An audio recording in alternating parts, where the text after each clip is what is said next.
All right. Good evening or good morning for those who are joining from China. My name is Fan Dai. I'm the director for California China Climate Institute. Welcome to our webinar on best practices in energy efficiency and co-benefits for air quality. We're super excited today by seeing the executive orders on climate by the Biden administration and sending really encouraging signals both at home and abroad about the new administration's ambition and determination on climate action.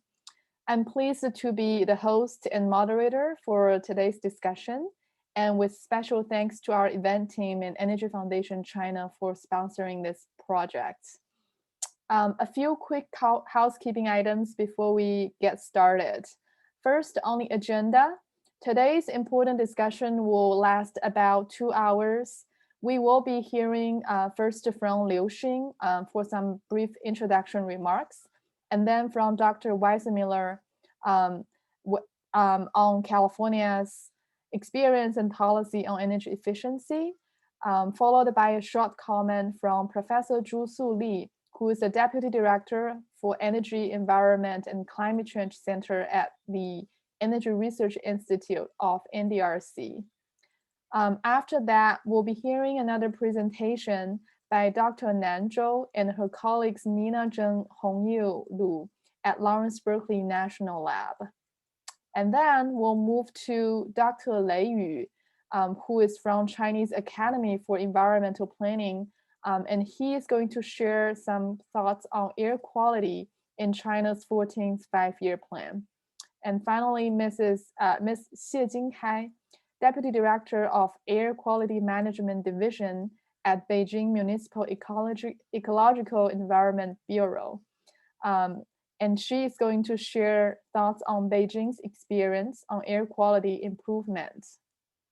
A couple quick housekeeping items here. So we are, in order to make the discussion an open learning opportunity, we are providing simultaneous translation for the webinar. At the bottom of your screen, you should be able to click on the interpretation global icon and choose the audio channel you want to hear. So to hear interpreted language only, we recommend that you choose the mute original audio option.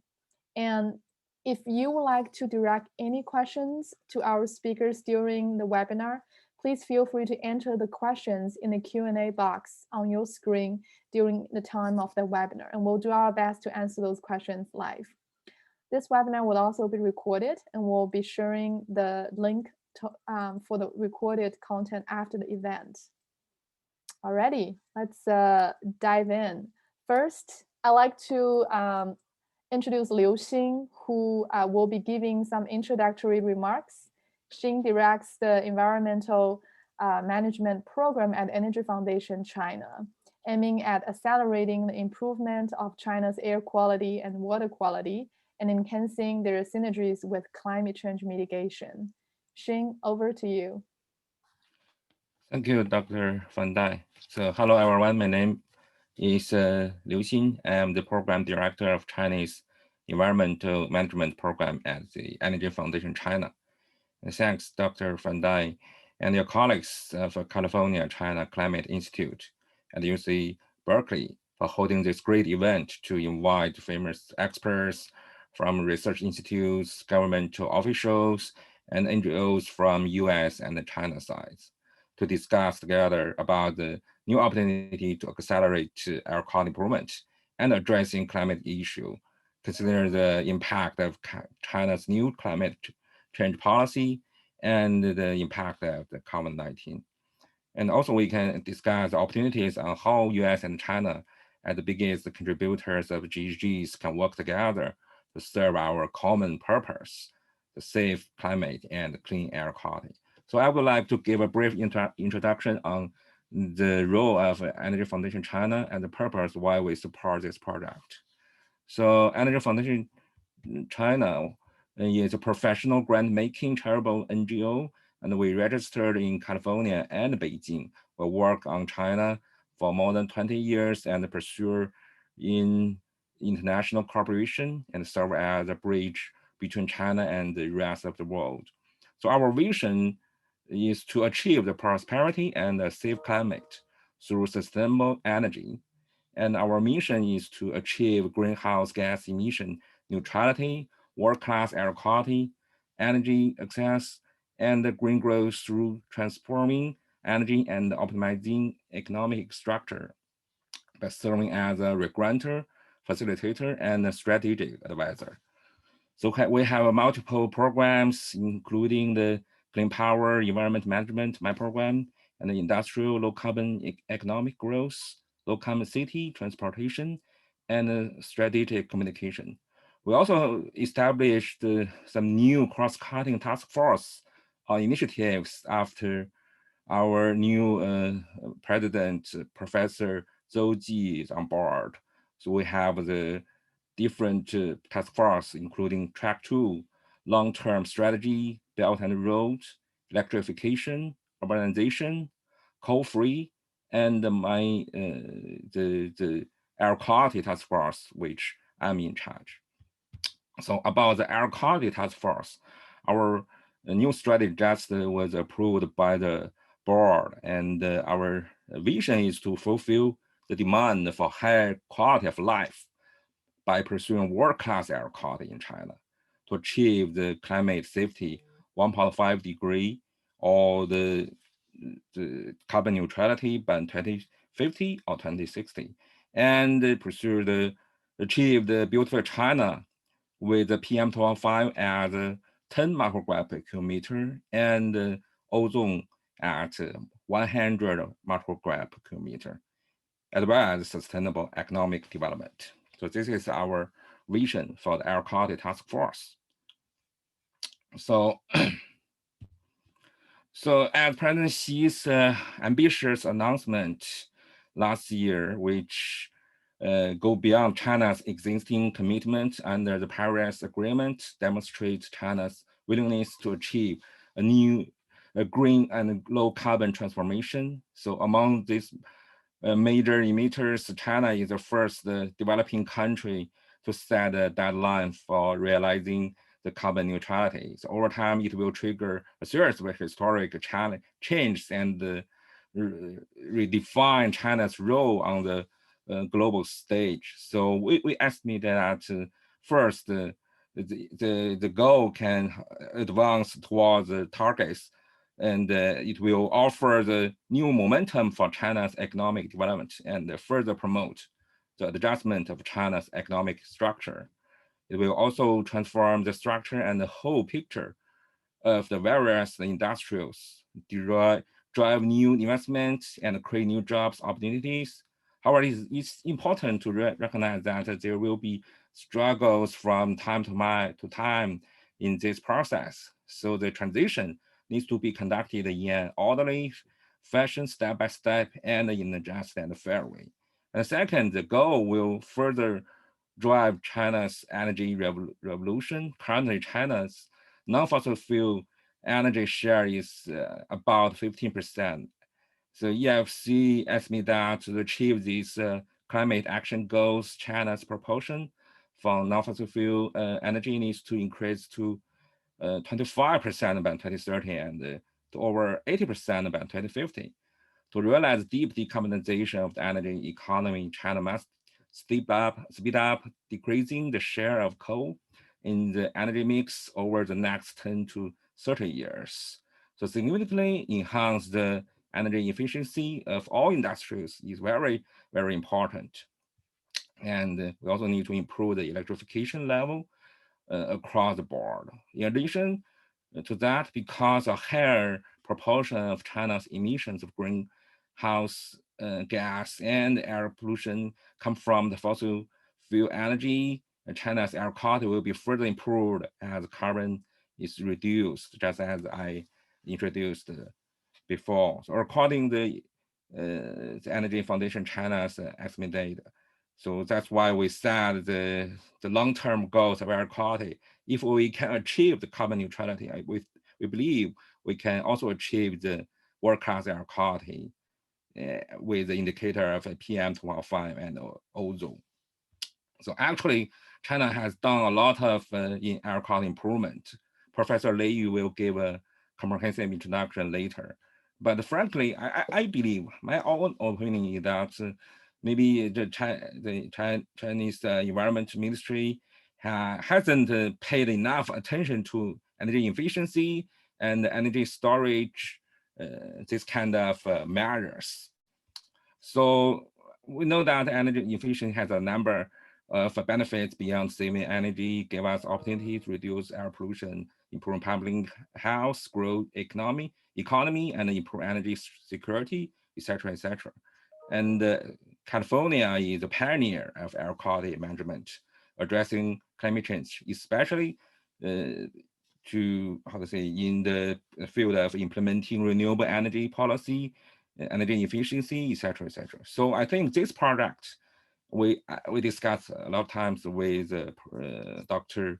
Van Dai. We think this project will conduct a comprehensive review of best practice, industrial energy efficiency technologies, and measures based on the California and the US experience.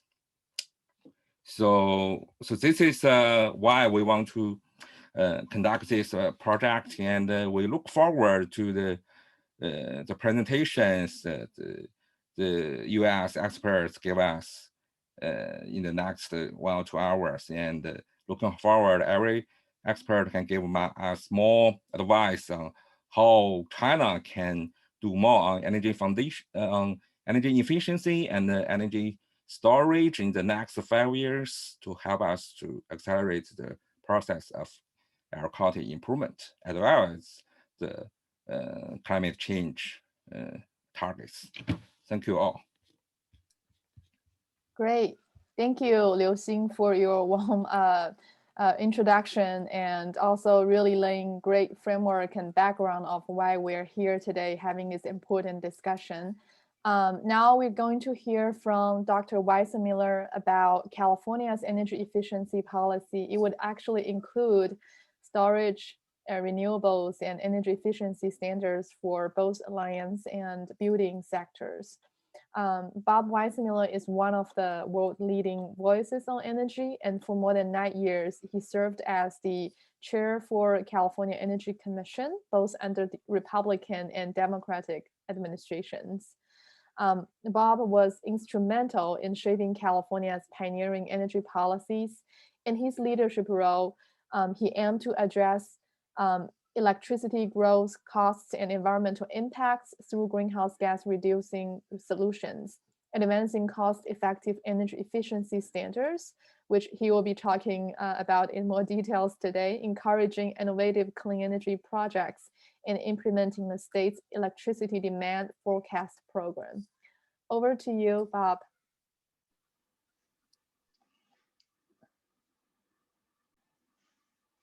Thank you.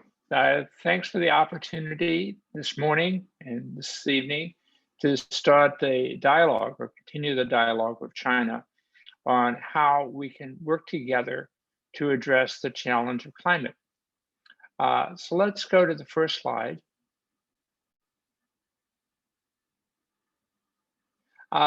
California also has aggressive greenhouse gas goals.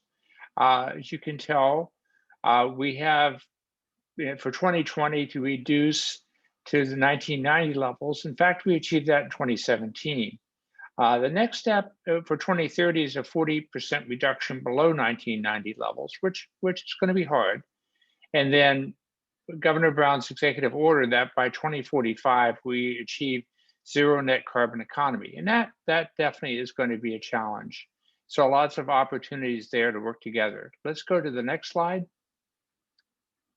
Part of the real driver for that is looking at the grid or the power sector. And for the power sector, certainly there's been a big growth in renewables in California. The goal was 33% by 2020, and that's excluding large hydro, and indeed that's been surpassed. The next big step will be 50% by 2030, and then finally getting to 100% by 2045. And that's going to be very challenging. I think certainly as we'll talk more, the role of storage and basically flexible demand is going to be really critical in that meeting those goals. Let's go to the next slide. But you can see the vision that if we can achieve carbon neutrality, 100% clean electricity grid, that it's possible to use that power to both go to sustainable transportation through zero emission vehicles, and also to go to near zero emission technologies in buildings and industry. So again, it all fits together, but each step is going to be challenging, shall we say. Let's go to the next slide. And the question is, so we have the goals, now how do we get there? I mean, that's really the key question. And the AB30, this California Scoping Plan, which is done by the ARB every 5 years, is the plan to achieve those goals. And so again, that's a great opportunity to really have the conversation on the California-China side between what's in the scoping plan, what's worked, what's not worked, how we need to upgrade it the next time, and what's going on in your 5-year plans. It's convenient, they're both 5-year. You know, as I said, they're not totally synced up in timing, but pretty close. I mean, the 2022 version will really build in a zero net carbon. And you know, that, as you can tell, would be our 4th scoping plan. But basically, the goal of the scoping plan is to really facilitate subnational and national collaboration. I mean, California is like 1.5% of the world's greenhouse gas emissions. So really, we can't solve everything ourselves. We can certainly act as a laboratory so others can learn from either what's worked well in California or from our mistakes, and move forward in sort of a collective fashion on that. But again, the notion is it's cost effective and flexible compliance, and we keep learning as we go forward. As I said, we've done a great job on reducing the grid so far, you know, but we have more to go. Let's go to the next slide. This is probably the key message from California to China, to the world, is we really demonstrated it's possible to grow the economy. Before COVID, California was like the 5th largest economy in the world. At the same time, while reducing greenhouse gas emissions and air quality emissions. So again, it's possible through technology, through policy, to grow the economy, to allow all of our citizens to really prosper. At the same time, we're meeting challenging climate and air quality goals. Let's go to the next slide. One of the things that's always important to start with is what is the inventory of greenhouse gas emissions? And obviously, California and China have a different inventory. I mean, you know, so it all varies around the world. California, a lot of the challenges dominated by transportation. This indicates 41% is the direct greenhouse gas emissions from transportation. If you include the sort of production of basically the fuel, that which is now in the industrial sector in this chart of 24%, basically transportation is more like 52%. So it's really the lion's share of California's greenhouse gas emissions. And it's also, from an air quality perspective, it's like 83 or 84% of the criteria pollutants are from transportation. So a lot of the focus in California has been and will continue to be on transportation. As I indicated, one of the steps towards getting to a cleaner grid.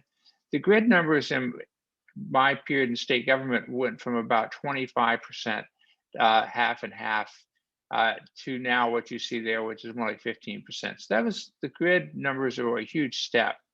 But again, it's always important to go back. I think you're looking at China from our recollection, China has a lot more of industrial greenhouse gas emissions than say California does. But again, we can work together. Let's go to the next slide. And I think the message here I wanted to get to was just that for California, the way we've really met renewables is with wind and solar. And wind and solar are both intermittent resources. You can see, again, a lot of what we've added or continue to add is solar. Again, solar has gone down phenomenally in cost. Again, thanks to the Chinese manufacturers, really. But what that tends to mean is that California's greenhouse gas emissions on an hour-by-hour basis vary quite a bit. You know, we have hours of the year where we have to curtail solar. And we have hours of the year where the sun doesn't shine in the evenings, and we have pretty much fossil fuel. So as we look for our energy efficiency side of stuff, it's important to really maximize the benefits from a greenhouse gas perspective. And that means not as much baseload energy efficiency, but really trying to target the high greenhouse gas hours. Let's go to the next slide. This is the ARB's overall portfolio for climate.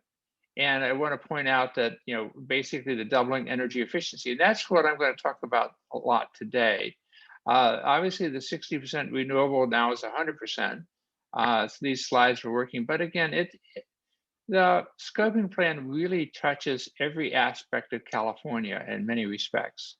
Again, we could certainly spend a lot of time on a lot of different programs. But again, today I'm going to talk primarily about building efficiency, a little bit about renewables, a little bit about net zero, and certainly, or the net zero emission vehicles, and certainly storage is part of the glue there that really ties everything together. Let's go to the next slide. So again, our goal is to double energy efficiency in California. That's been since 2015. And that's hard. I mean, California has been a leader in energy efficiency since the 70s. So we really see that as a fundamental challenge, is to do a lot better in the energy efficiency side, and have that as really a fundamental part of what we're doing in greenhouse gas emissions. But anyway, we are looking at existing buildings, new buildings, agriculture, and industry. So going to the next slide. California, I mean, the reality is that we are very dependent on natural gas, particularly in the space and water heating in our buildings. Certainly for lighting and plug-in load, a lot of that is electrical. But we're talking about really transitioning our building use going forward as we move towards electrification. But again, at this point, the bulk of a lot of our space and water heating is natural gas. Let's go to the next slide. One of the things California has really pioneered is building standards. And these obviously are for new construction.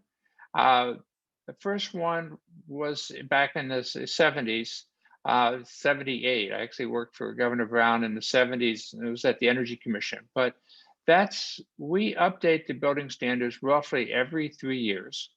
The standards have to be cost effective on a life cycle basis. We are split over 20 some areas of California. Again, the climate in California is much different, say, in the Bay Area than it is out in the deserts or up in the high mountain areas to the north. So we've had to do these building standards really designed for each of those geographical areas or climate areas. And I think where we got a lot of actually international fame and accord last time was we included solar PV as part of the building standards.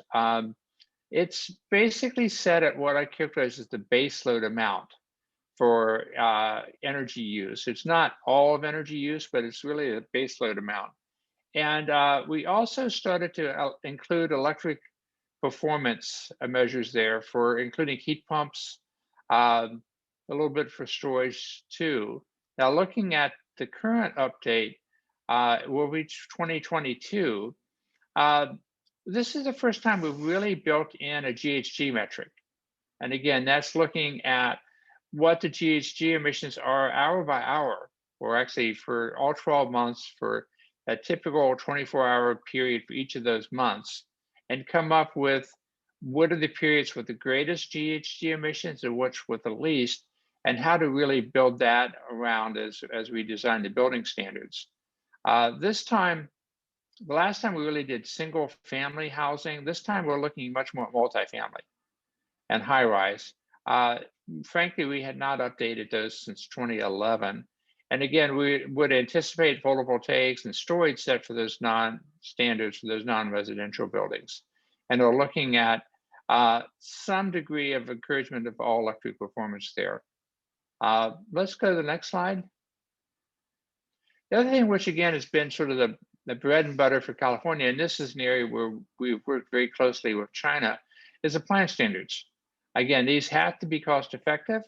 One complication is that since we started that in the 70s and the 80s, the federal government had programs now for appliance standards.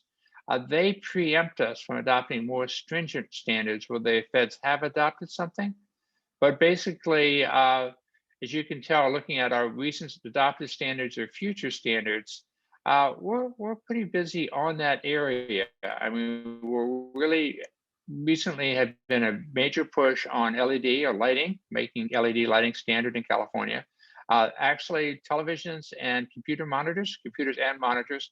And I would note that the computers and monitors standard actually was based off of the Chinese standard for those devices, with some adaptation for our different costs and stuff. So again, this is certainly an area we can work together. Let's go to the next slide. And finally, existing buildings. And we're really starting to do a program there in terms of big data, really going through for large buildings and getting smaller and smaller requirements there of what their energy intensity is on the site, some sort of Energy Star score, and then we're using that for labeling. And so for California, we have about 100,000 new buildings a year. About half of those are single family, about half of those are multifamily. But we have about 10 million existing buildings in the residential side. So we, like China, are very challenged on how to really motivate existing buildings to retrofit. And I think, again, this is an area where we're trying to come up with new creativity with big data and labeling to really start providing the market incentives for more improvement there. Let's go to the next slide.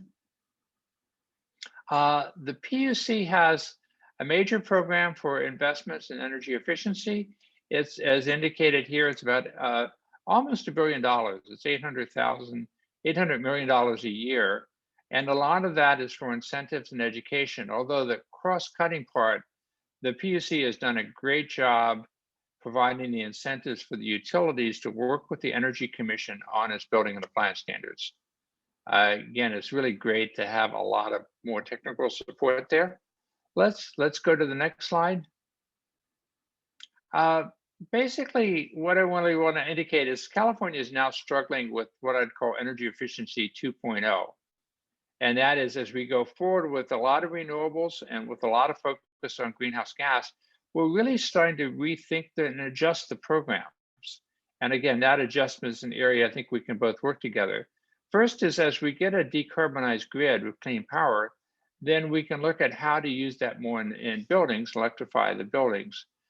Certainly SB 100 is our legislation to say, let's go to 100%. So one thing we're looking at on the reliability side is load management. And we'll talk about how exciting it is to look at load flexibility standards for appliances, not just efficiency, but smart appliances, basically. Or also the build program is starting to really enhance California's use of heat pumps. I mean, the builders have to know how to use it. Basically, the costs have to come down. You know, this is, again, a great area for innovation in California to be scaled in China and for costs to come down to become more global markets. As I said, energy efficiency, we have the building standards, appliance standards. We're really trying to deal with existing buildings, and we're looking more and more now at fuel substitution. You know, should our energy efficiency programs look either at reducing gas use and gas appliances or replacing those with efficient electric appliances over the long term. And again, if you want to get to all electric, you have to take into account the replacement rates for things. And if you want to get to a certain point by 2050, you have to ask yourself, well, when does a new building come up, or when does a new refrigerator come up, or whatever? And you have to catch that opportunity. Now, we are exploring some of the gas system too, but let's go to the next slide. So again, we really need flexible load to deal with the realities of having intermittent resources. And so again, we're talking much more now, and you know, we would do standards for appliances that are not just efficiency there, but also smart, so we can use those for load flexibility.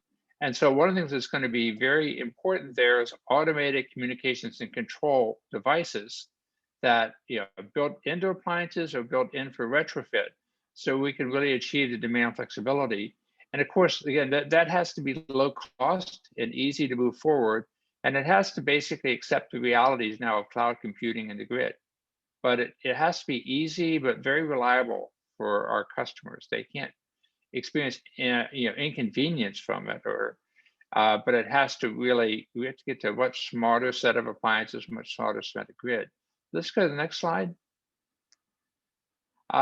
So again, on the flexible load side, we now have legislation to build into our appliance standards, flexible demand.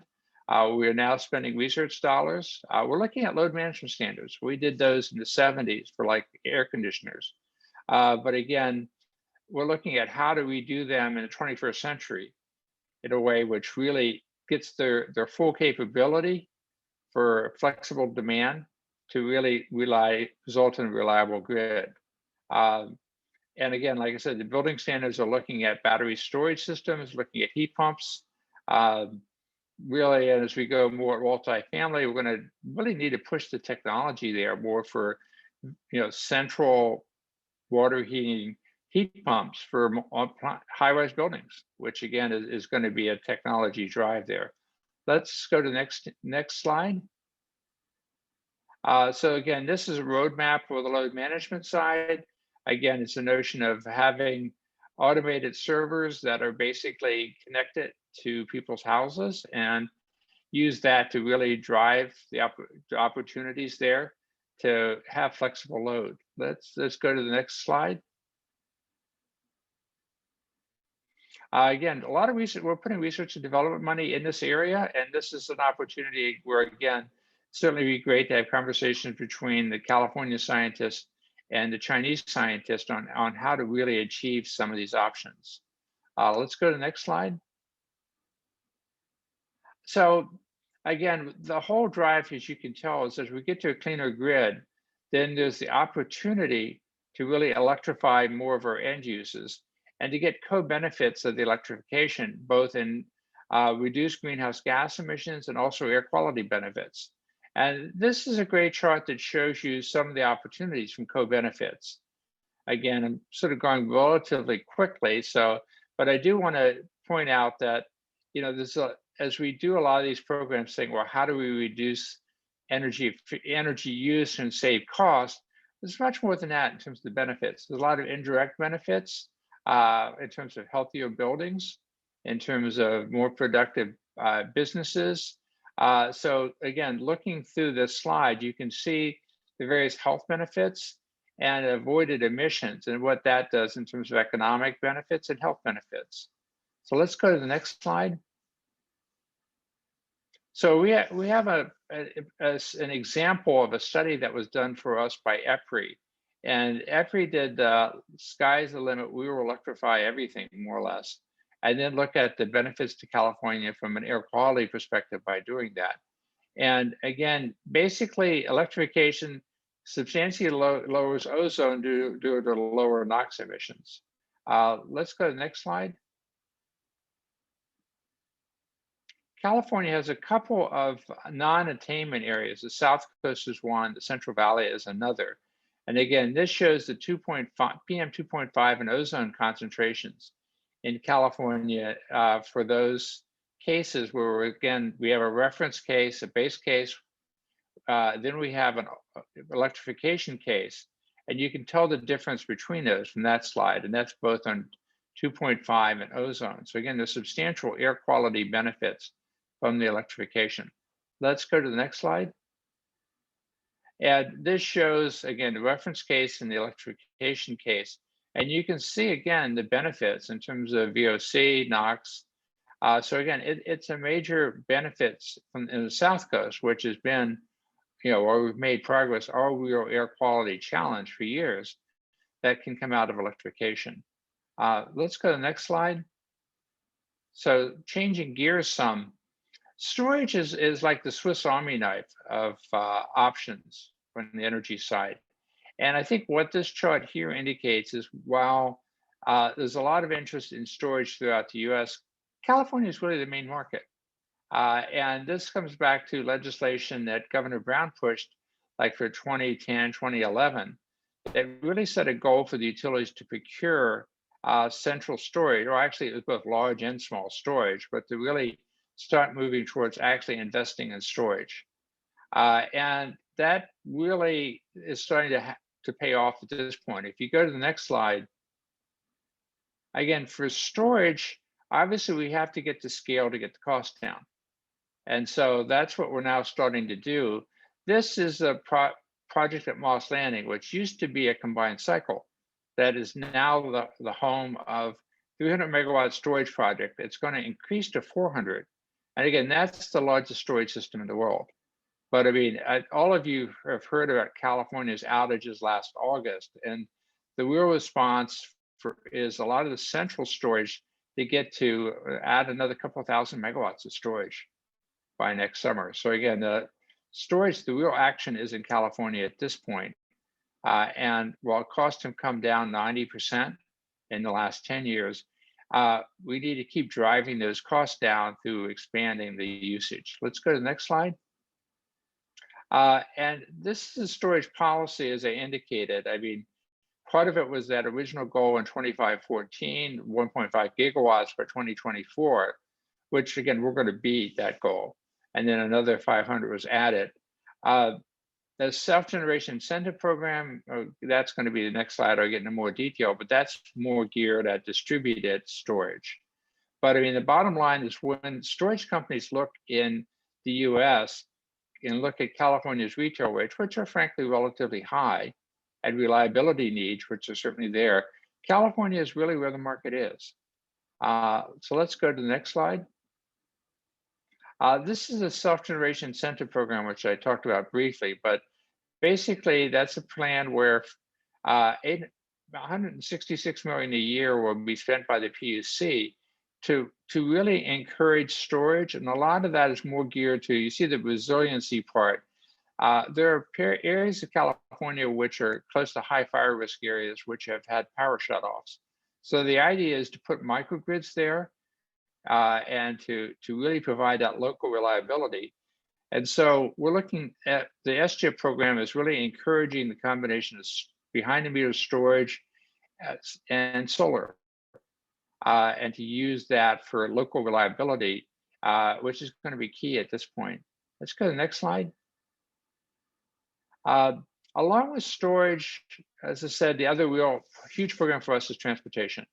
And this just, I think everyone knows for transportation is a chicken and egg problem, is that, you know, Energy Commission, when I was there, I was responsible, it was getting the infrastructure there for charging and refueling. And frankly, no one really wanted to invest. We were providing subsidies because no one really wanted to invest in those because there weren't enough cars using them. At the same time, no one wanted to buy a zero emission vehicle because wasn't sufficient charging infrastructure. So the idea, we've tried to grow both of those. Well, the Energy Commission and now the PUC with the utilities focusing on charging and fueling infrastructure, and the ARB trying to push along the ZEV fleets. And at this point, the recent goal from Governor Newsom is 100% of all new passenger vehicles in 2035 will be electric or zero emission vehicles. And also starting to move forward. California has, it says 600,000, it's probably closer to 700,000 now, but about almost half of the electric vehicles in the US are in California. And so just as China has almost half the zero emission vehicles in the world, certainly we're the two leading places and lots of opportunities there to work together. Let's go to the next slide. Yeah, this is sort of an illustrative chart that the ARB came up with prior to actually Newsom's goal, indicating the shift over time to zero emission vehicles. Let's go to the next slide. Same with heavy duty trucking. Again, we'll hear more about that later, but California has such a reliance, particularly in the South Coast, on goods movement for its economy, but also has such air quality implications. It's really important for us to get to zero emission trucks. And I don't think the Air Board is prepared to say whether that's going to be battery or hydrogen. Let's go to the next slide. Just in terms of transportation, you know, the ARB, having said there's a chicken and egg on the infrastructure and the fleets, One of the ways the Air Board is driven that is the low carbon fuel standard, which gets to the intensity of basically petroleum products. California gets a certain amount of petroleum from tar sands in the north or from heavy crude produced in the Bakersfield area with steam injection. So if we can get to higher quality petroleum, then that really makes a big difference. And so that's really getting into the mix there. CAFE standards are, of course, huge. Indicated goods movement is very important for California, as it's 20 to 30% of the economy in the South Coast. And at the same time, certainly a lot of the air quality issues in the South Coast come from good movement. So that's a huge issue there. Port electrification, again, there's a lot of concern about the impacts of pollution around the ports. So going to essentially shore load is a way of getting to much, reducing air quality impacts at the ports. Let's go to the next slide. So this is my final slide. And again, I just hit some of the high points here. Again, there's a lot of opportunities for coordination and for learning, this dialogue and discussion and learning between California's 5-year scoping plan and the Chinese 5-year plans. Obviously, the scoping plan is very focused on energy and, well, I should say climate issues. And there's a lot of opportunity for discussion there. Certainly energy efficiency is a key part of the scoping plan. I always point to the International Energy Agency says that 40% of the greenhouse gas emissions necessary to meet Paris, so it's not quite zero net carbon, comes from energy efficiency. So there's a huge role there.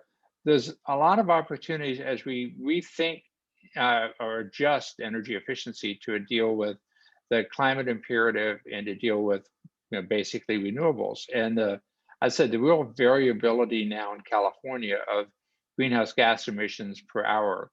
And so again, we need to really have the right metrics for these.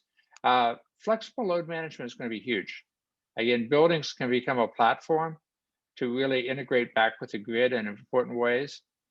Both China and California, I think, struggle with the existing buildings issue. I mean, certainly we've been doing that ever since I was in the first Brown administration. Storage is huge. And storage is really the holy grail of a lot of these programs and really can help us achieve what we need to in terms of reliability and reducing emissions going forward. And transportation, again, a lot of California's focus is transportation. Certainly want to point back to the CCI-ZEV paper. But again, we need to be working together and particularly thinking about, is there a way to do systems approaches to goods movement? Obviously, you have a lot of products made in China, move to the coast, then moved across the Pacific, and then move through California to every county in the US. And finally, to the extent ZEV charging can be also flexible, that's going to be really important to maintain a reliable grid. So again, thanks for the opportunity to get together this morning. Looking forward for our conversation. Great. Thank you so much, Bob, for your presentation. Very informative and really good amount of information. And I think I've taken a lot of notes today too. So just a reminder for those who have any questions, you're welcome to put your questions in the Q&A box or during the whole session of tonight. And I think we have Professor Zhu Suli from ERI, and I wonder if Professor Zhu, if we could invite you for a few quick comments before we transitioning to the next presentation.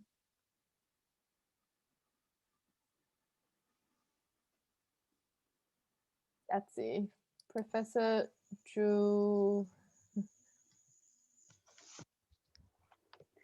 Yes, I'm here. Can you hear me? Yes, great. I think you can. Yes, this is Song Li from Energy Research Institute of China. I'm very happy to be here. Sorry, I joined this meeting quite late because I just received an invitation this morning, a quite short notice. So I try my best to update my room settings, and then get into this meeting. And I think thank you. Of course, first, thank you very much to invite me for joining this meeting. I noticed the meeting is the best practice of energy efficiency promotion of co-benefit. I guess this is a roughly topic. And first, thank you very much for Robert for his very detailed introduction to the best practice in California, which focus on transportation and building. I suppose this is the most important emission sources, either greenhouse gas emission or air pollutant in California. But I suppose the presentation from Robert, I think, focus more important in greenhouse gas emission, because I noticed California have ambitious target. I think it's more powerful than the national target of US. And also California lead the climate action in US, which is a good example that every country should follow. I think back to our topic, to energy efficiency, which is the focus of this meeting. I think I listened to the open remark from Liu Xin.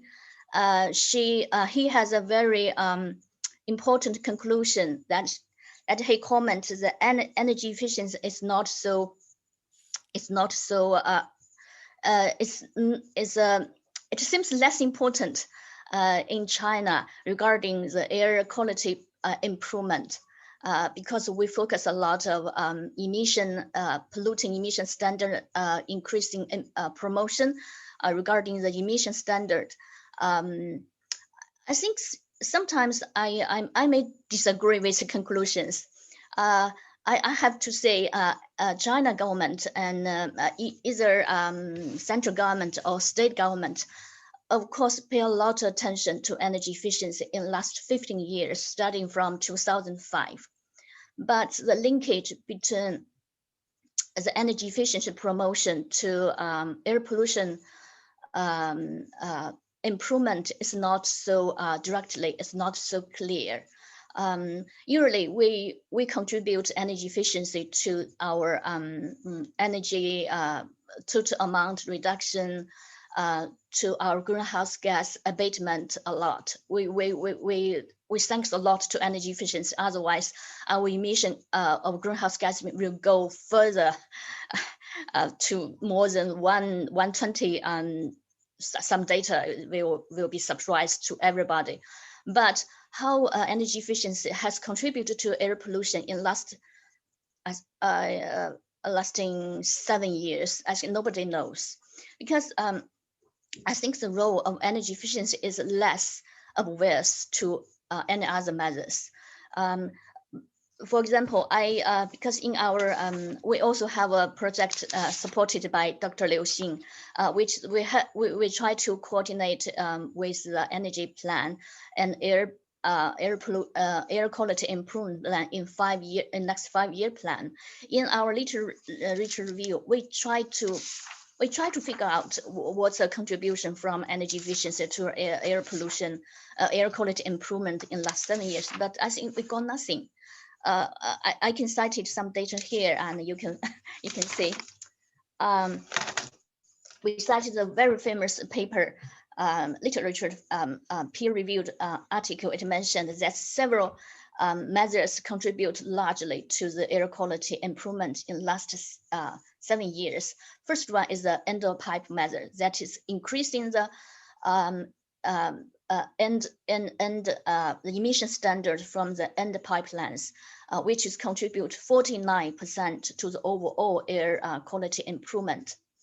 And the optimization of the energy structure, that we change coal to gas and other renewable energies, which is contribute 33%. And phase out of the old facility contribute 20%.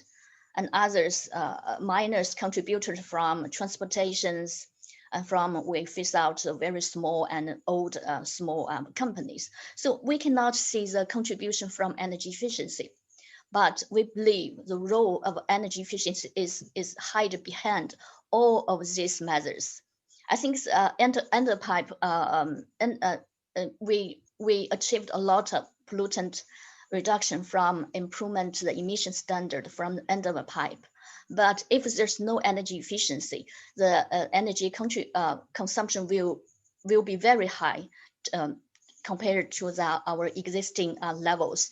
Then I think even you improve the emission standards again, much even straighter than existing levels, the emission level of pollutant will even higher. You cannot control all the emission standard. And if there's no energy efficiency measures, the coal consumption will be, I believe, will go further. Even we have more penetrations of gas, of renewable gases. And of course, phase out the old facility is also a contributor to energy efficiency. So I think we do have a lot of measures, energy efficiency, but the contributions, the linkage between the energy efficiency to the air quality is not clear. I think this is my first point. I think if we have a project to try to make clear what is the role of the energy efficiency to the further air quality pollutant, I think that this is very important to reveal something, to uncover something unclear to readers, to users, and to the industry and to us stakeholders, so people can know, oh, yeah, energy efficiency is so important. We don't know before. So I think then we can move our measurement beyond these Enderpipe measures to go to upstream to I think to either economic structure optimization, to industry structure promotion. So this is all rely on the have cross-cutting linkage with the energy efficiency. And second point, I think we should bear some lessons from the last, I think more than 20 or 30 years lessons and good practice also in China, because ourselves still have so many stories about energy efficiency storylines. There's something good and also there's something bad. Well, I think the funny thing is, if the energy supply is short, we are suffering from energy shortage, then people will pay more attention to energy efficiency because we are suffering from the energy supply. And but if we have a lot of power plant building into pipelines, and we have a lot of coal minings, and we have a lot of gas imported from Russia, from Middle East, we have so many energies in our site, so people will pay less attention to the energy efficiency. So this is a bilateral. I think this is embarrassing situations in China. Back to 1980s, when we suffered so much from energy shortage, so people are very ambitious to make the energy efficiency promotion policies, but everybody knows the story. When we went into the year of 2000, we built a lot of coal power plant, so people relaxed. So energy consumptions and greenhouse gas emissions go up. I think we reached a top down in 2006. So this is something sometimes we feel a little bit disappointed. How can people always pay attention to energy efficiency whenever there's a lot of energy, or there's something energy is not so sufficient to supply? So I think this is not only depend on our political willingness. This is also depend on awareness of all stakeholders, and also depend on our researchers warning all the time to tell people the truth, tell people the stories, how important of energy efficiency. So this is my second point. Not only the best practice, but also the lessons from the China in last 30 to 40 years, which will put energy efficiency in the top priority all the time.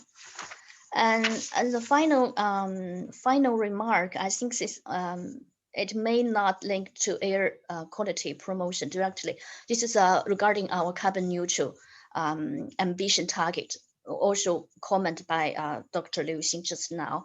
I think we always say when we try to achieve this ambition target, there's two roles. One is non-fossil fuel, renewable energy, and plus nuclear. Of course, there's CCS, and one is energy efficiency.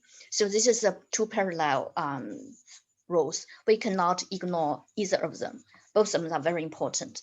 But we have to see if there's no energy efficiency, our energy consumption will go to maybe 10 billion ton co-equivalent, which cannot be supplied by anybody in the world. So we should keep our energy efficiency on the top priority to keep our energy consumption as lower as possible. Then we penetrate the renewable into this total amount. Then we'll make our challenge not so hard.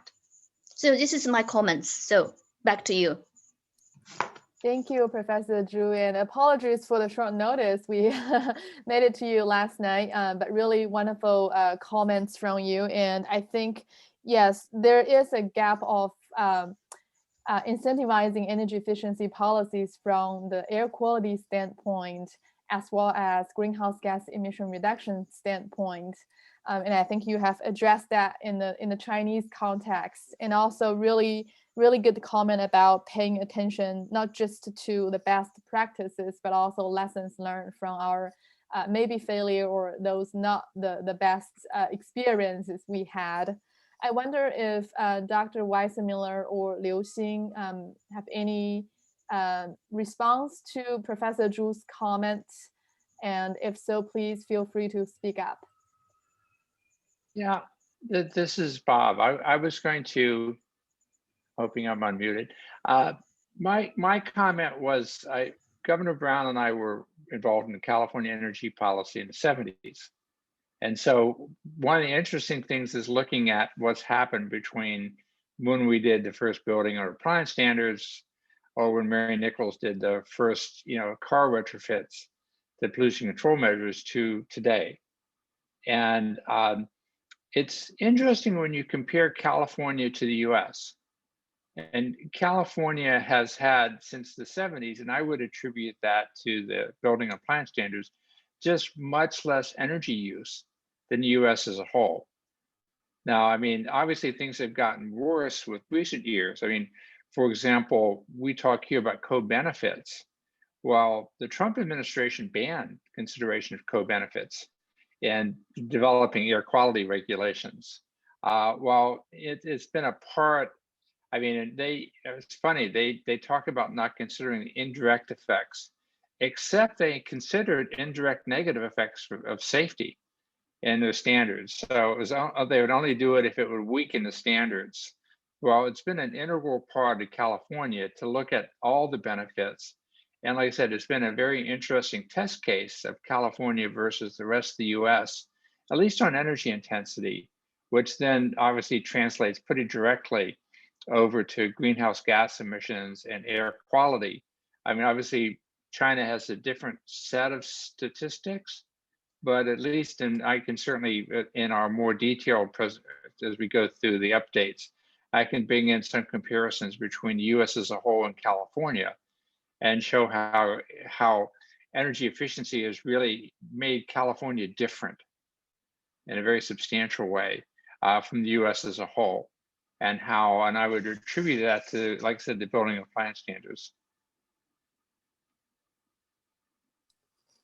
Great, thanks, Bob. Also, we got two questions, one from the audience. I think it's asking about, let me just read the question first, and we have another question from one of our panelists. Can I add one point? Oh, yeah, Sure. please, Liu Xin. Okay. Yeah, so I totally agree with Professor Zhu's opinion, and maybe you misunderstood what I'm just saying. And I think the energy efficiency is so important, so crucial, that it is really a pity that the environment policymakers did not pay enough attention to that. let's just take a look at the the review at the National Air Pollution Action Plan from 2013 to 2017, and the Blue Sky Action Plan, Air Quality Action Plan. We saw that in these two very important documents, the policy, it said we need to pay more attention to the energy efficiency, but there is no any indicators or goals about the energy efficiency. Just very general some ideas about that. For example, in 2017 and 2013 to 2017, Air Pollution Action Plan said we need to improve the efficiency, energy efficiency, and the new construction project will meet the advanced level of the energy efficiency, and to develop more green construction, and especially for the public buildings investment invested by the government, etc., etc. And for the the Clean Air Action Plan is similar, just that yeah. So it's similar. So I think maybe, yeah, Professor Lei Yu, he is come from the key think tank to support the development of the 14th Five-Year Plan on air pollution control. And I think it's more crucial that we need to request, we need to ask the NDRC or the NEA to, to work harder in the next 5 years on the energy efficiency improvement, etc., etc. So that's my goal. Thank you. Great, thanks, Liu Xin. Really good point. I think we'll love to get this message heard by the policymakers at NEA's, the National Energy Administration, and National Development and Reform Commission in China. So for the sake of time, I think we do have some time left at the end of the discussion today, which I will be reading the questions from the Q&A box and hoping to get, we'll try to answer those questions live for you tonight. But for now, let's keep moving. And so coming up next, I would like to invite Dr. Nan Zhou and her colleagues at Lawrence Berkeley National Laboratory to talk about energy efficiency and especially co-benefits on air quality from heavy-duty transportation, heavy-duty trucks, and cement industry's perspective. Dr. Nan Zhou is the director, the head of International Energy Analysis Department, and also the lead of China Research Program at Lawrence Berkeley National Laboratory. And she's also the US director of the US-China Clean Energy Research Center on Building Energy Efficiency, as well as lead author of the IPCC 6 Assessment Report. Without further ado, let's turn it over to Dr. Nan Zhou and her colleagues. For the discussion and to be more effective, I will use Chinese as planned, unless some of you prefer to have me speak in English. 好，各位专家，大家好，很高兴和大家见面。在我们这个做的这个研究里，我们主要是重点看，在这几个非常有挑战的行业和部门，有哪些这样子有协同效益的一些节能减排的措施。因为我们大家可能知道，跟加州不一样，中国的这个能源使用和碳排放，它的很大一部分，在60%多，其实来自于工业。那么在工业里头呢，那又是这种重工业，包括钢铁、水泥，它的这个排放呢是最大的。那么在交通的领域里头，我们大概也知道，现在有电动车，有很多这样子的一些标准这样子的一些措施，然后帮助减少它的这样的一些空气污染和排放。但是呢，重型卡车这个部门呢，还是目前有很大的挑战，因为它的一些技术和经济的问题。那我们在这个和伯克利这个加州和中国气候研究中心的合作里呢，重点就看这几个行业它的如何利用能效的措施，还有其他的一些节约能源的措施，能带来的这种协同效应。其实最开始，让我想起我们最早开始关注这个协同效应，是由美国环保署和中国当时还是环保总局的一个合作项目。那么当时因为美国那个联邦政府其实很早就在关注在这个这重点行业里头的一些节能措施带来的协同效应。那么尤其是在水泥行业里头，他们发现这个贡献量其实是很大的。比如说是一些非常简单的这个节能减排措施，包括提高这个那个工业锅炉的效率啊，包括仅仅就是增加一些它的保温的性能，这样就能让它的这个煤的燃烧更充分，就可以减少很多污染。然后那个还有很多是这种就永久这个排放 POP 之类这样子的一些排放物。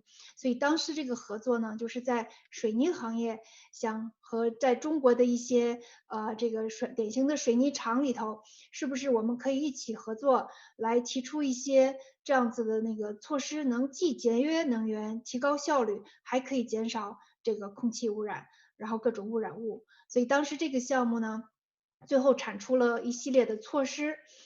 可能是因为这个环保总局它的这个管辖范围当时可能还是因为在末端处理方面，所以在有一些节能措施方面的政策和措施，在继续往下实施的时候，可能是有一些瓶颈。但是现在因为我们这个气候变化也归由我们这个环保部来负责管辖了，所以那么现在我们在谈这个协同效应和能效节能减排，它的那个时机就非常的好。好，下一张。非常简单的介绍一下我们劳伦斯伯克利国家实验室，它是美国能源部下属的17个国家实验室之一，也差不多是最古老的实验室。那个它是由加州大学来负责运营管理，过去产生了13位诺贝尔奖获得者，然后化学元素表了16个元素是我们这里发现的。然后这里有一些介绍我们的简单情况，还有很多的实验，大型综合实验设施，然后还有很多一些超算中心，那么还有我们的这些科研人员都做的是在世界上顶级的一些科学和研究。好，下一张。那么这个我所在的是中国能源组，它这个组呢是在实验室里头1988年就成立的，所以有33年的历史了。我们这个组呢是专做跟中国相关的能源方面的研究，后来就扩展到了气候变化，在过去的这10年里头，也包括了这个环境保护相关的一些研究和项目。这里也是一些简单的一些介绍。我们过去参与了很多中美之间两国政府的一些那个双边合作项目。我们很多情况下都是美国的这边的实施方和我们中方很多合作机构，还有刚才的能源研究所呀，很多那个这样子的专家都在一起合作过，包括的领域就有建筑、交通、工业，然后电力基本上就都包括在里头了。同时，我们也做很多的数据收集、整理、分析和建模，类似这样的一些工作。好，下一张。刚才几位专家也都提到了这个节能措施和这个污染减排它协同效益的关系，是不是有一些定量分析的结果？刚才我们朱教授也提到了，他去找了国际的一些文献，其实也并不多。但是我们在过去的这10年里，还是做了一些相关的工作。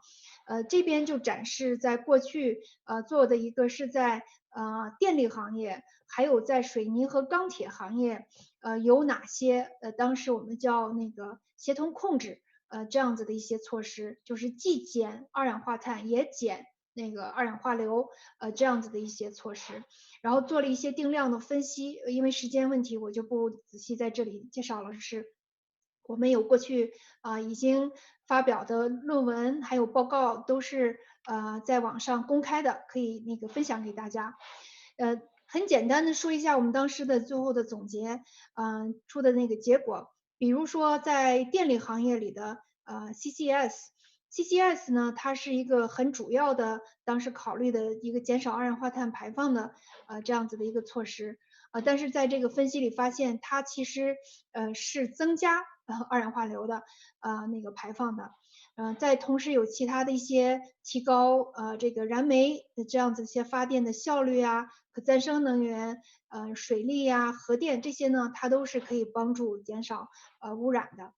那么在水泥行业里呢，我们也看到了去加速提高能效，还有呢，就是一些燃料转换的措施，然后再有一些那个减少二氧化碳，它的是在那个跟行业这个排放相关的一些排放，然后再有一些这种其他的措施和我们末端处理的措施，然后相比，然后它的二氧化碳减排，还有一些就是二氧化硫减排它的一些效果。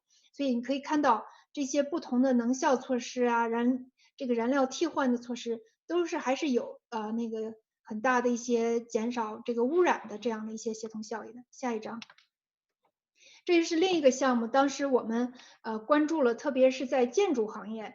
虽然说建筑行业呢，它在直接排放这部分的贡献呢，可能并不是特别大，当然也有一些吧。然后但是呢，因为它会用很多电，未来随着电气化的发展呢，它可能用的电就更多了。那如果我们的电还是大部分来自于煤发电的话，那它可能会增加污染。那么在这个过去的这个项目里，我们关注了一些 PM2.5，其实也分析了 PM10，其他的几种 PM。那么在这里头呢，我们也是看到了有各种这个采暖的能效在这边，然后呢，再有一些家电，还有一些用能设备，还有一些是这种燃料，还有一些热水啊，或者是炊事，不同的这样子的一些终端用能，它的效率的提高，所能带来的一些减少 PM2.5，就是间接排放。可以看到这里其实它的可以减少的潜力其实也是非常大的。那么大概都占到了那个1半左右，就是在这个一次性排放的这个排放的里头，所以这些能效的措施呢，它对这个污染的控制其实是非常有效率的。那好，我就过去的工作我就介绍到这里，下面由我的同事妮娜还有鲁红友介绍我们在这个最新做出的对水泥行业和这个重卡这个部门的一些节能措施协同效益的分析。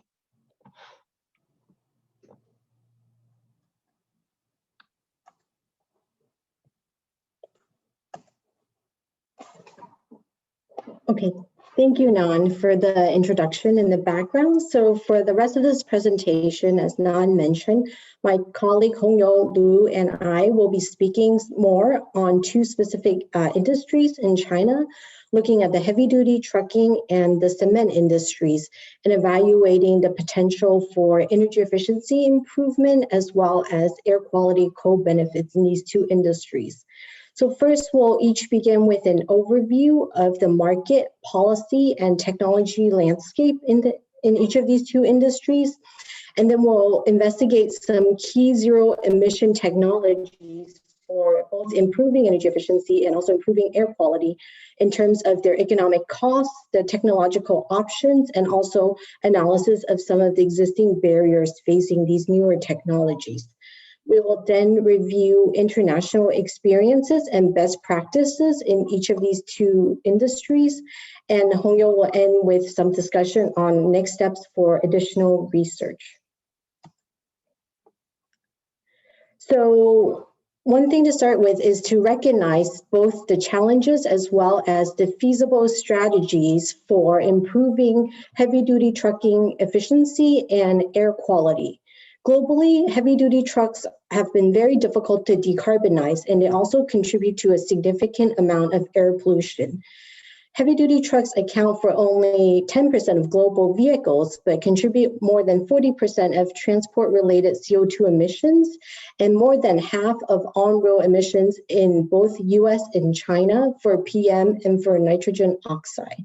In China specifically, PM 2.5 emissions from heavy-duty trucks can be 1 to 2 orders in magnitude higher than light-duty vehicles. And one of the reasons for their much higher contribution to air pollution is that these heavy-duty trucks travel much longer distance on an annual basis, and also are some of the least efficient vehicles due to their heavier weight and larger loads. With that said, there are 2 important strategies to both improve energy efficiency and also achieve air quality co-benefits. First is various technological options to improve vehicle and operational energy efficiency. And the second one is to switch to more efficient and cleaner new energy vehicles, which in the Chinese context often refer to battery electric and hydrogen fuel cell vehicles. To understand how we may be able to help transform China's heavy-duty trucking fleet to be more efficient and also cleaner, we have to understand the market and the policy context for heavy-duty trucks in China. So over the last 2 decades, China has been one of only 6 countries in the world to introduce fuel economy standards specifically for heavy-duty trucks, as well as other supporting policies for promoting new energy vehicles for heavy-duty trucks. But at the same time, China continues to face some unique challenges, both market and also institutional challenges, to transforming the heavy-duty trucking sector. So the Chinese heavy-duty market currently faces inefficient and decentralized freight operation and logistics systems. So because it's very decentralized, there's often instances of overloading on some truck trips and underloading on some return trips. So this often leads to suboptimal freight operations and logistics. And one of the underlying reasons may be that China, unlike many developed countries, the heavy-duty market is dominated by an individual ownership model. So more than 70% of truck drivers currently own and operate their vehicles. And this is very different than a corporate ownership model that's often seen in countries like the US for heavy-duty trucks. And because of this individual ownership, more than 84% of trucks are purchased through personal loans and debts, and this makes it much more difficult for these individual owners to bear the higher cost of new energy vehicle trucks. There's also market fragmentation in the manufacturing of some classes of heavy-duty trucks. So this leads to a market with many smaller manufacturers that makes it more difficult to invest in research and development. There are also other institutional challenges with transitioning to more regulatory-based policies to market-based policies for promoting new energy vehicle trucks in the heavy-duty trucking sector in China. So next, if we turn to the strategies for improving energy efficiency, we can see that there are multiple ways to improve both vehicle and operational efficiency for heavy-duty trucks in China. Starting with the vehicle efficiency, we can see that globally there are many advanced engine technologies such as turbochargers, friction reduction, and catalytic reduction systems that help improve the engine performance and efficiency of heavy-duty trucks. There are also options for lightweighting using high-strength aluminum and steel to make the heavy-duty truck frames less heavy compared to existing ones that are already much heavier than global models. There are also technologies in terms of improved aerodynamics and low rolling resistance tires that can help further improve vehicle efficiency. And lastly, there's also potential for offering driver training in more energy efficient behavior when they're driving the heavy duty trucks, and this can also help improve the operational efficiency of the vehicles. There are additional strategies also for improving freight operations and logistics in China, which is particularly important given the challenges that I had mentioned earlier. This includes using GPS and GIS systems to optimize routing and dispatch of heavy-duty trucks, also using automated smart technologies for platooning trucks to reduce the aerodynamic drag coefficient, And there's also potential for backhauling, which is carrying goods on the return trip so that the trucks are not traveling empty, and also bundling multiple shipments and co-loading them for better logistics in terms of the delivery models.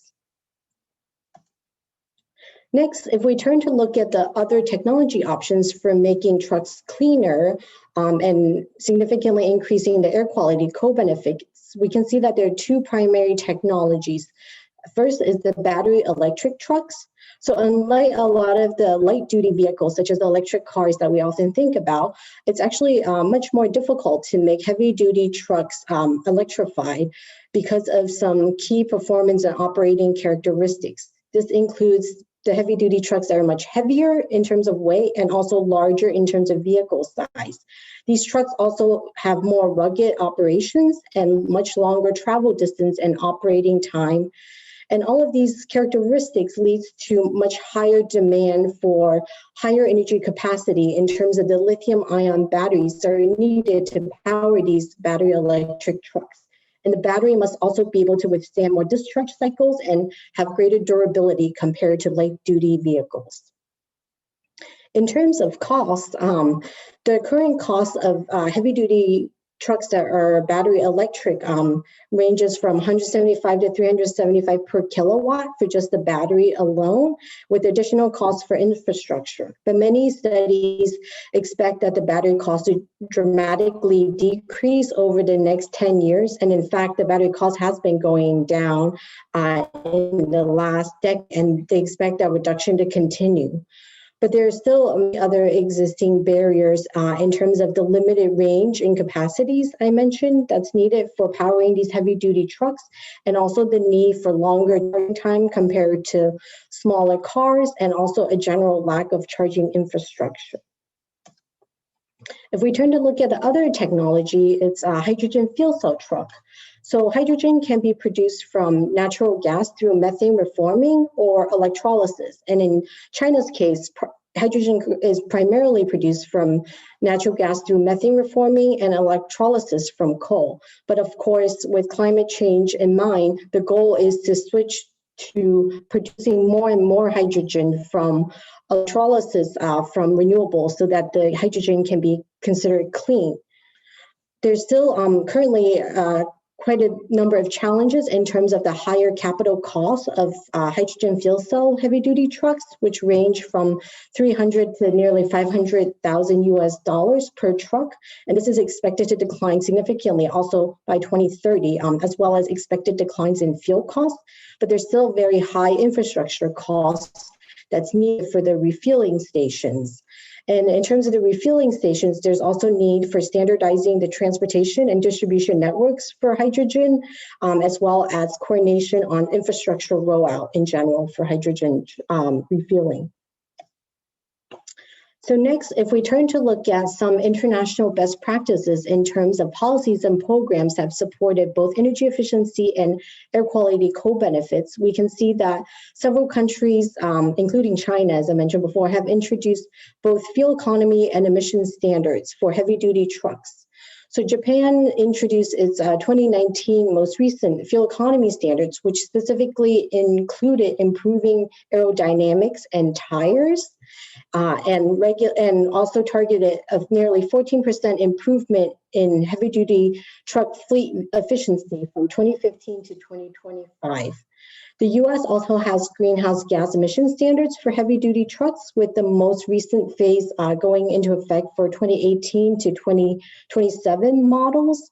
And the EU also recently introduced its first CO2 emission standard for heavy-duty truck fleet-wide, and included some incentives called super credits for low or zero emission vehicles.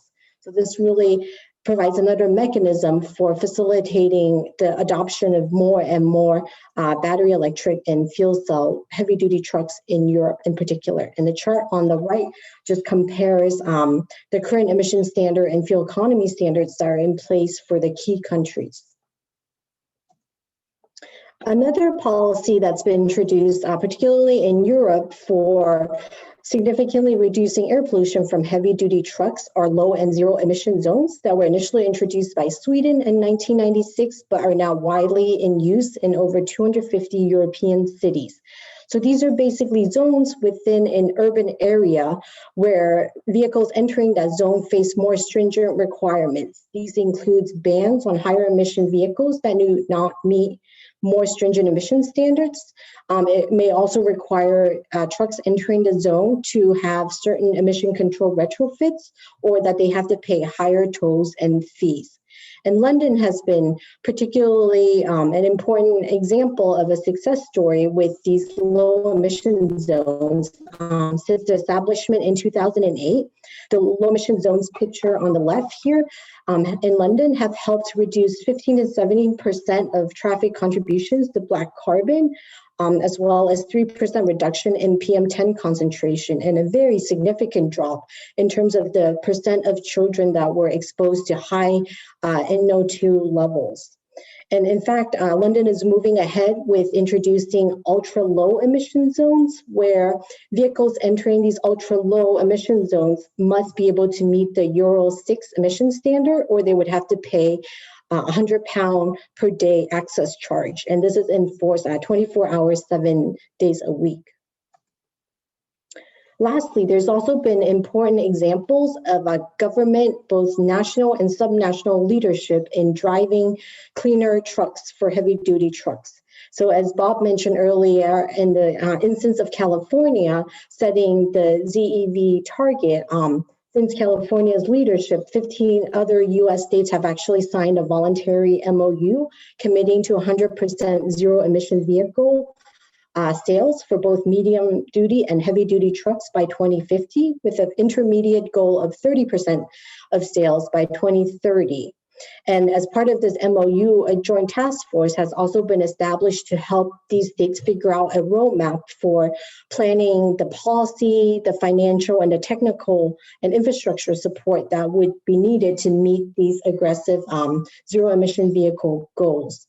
There have also been instances of government-funded demonstration and pilot programs with industry to help test and support the scale-up of prototype technologies. And these often take the form of a public-private partnership that we've seen in both Canada, Norway, and also in Germany and Sweden in terms of collaboration on developing prototypes and testing deployment of both fuel cell and battery electric heavy-duty trucks, as well as dynamic charging heavy-duty trucks. So these are further examples of how the government and the private sector can work together to accelerate the development and hopefully the deployment of these cleaner new energy vehicle trucks.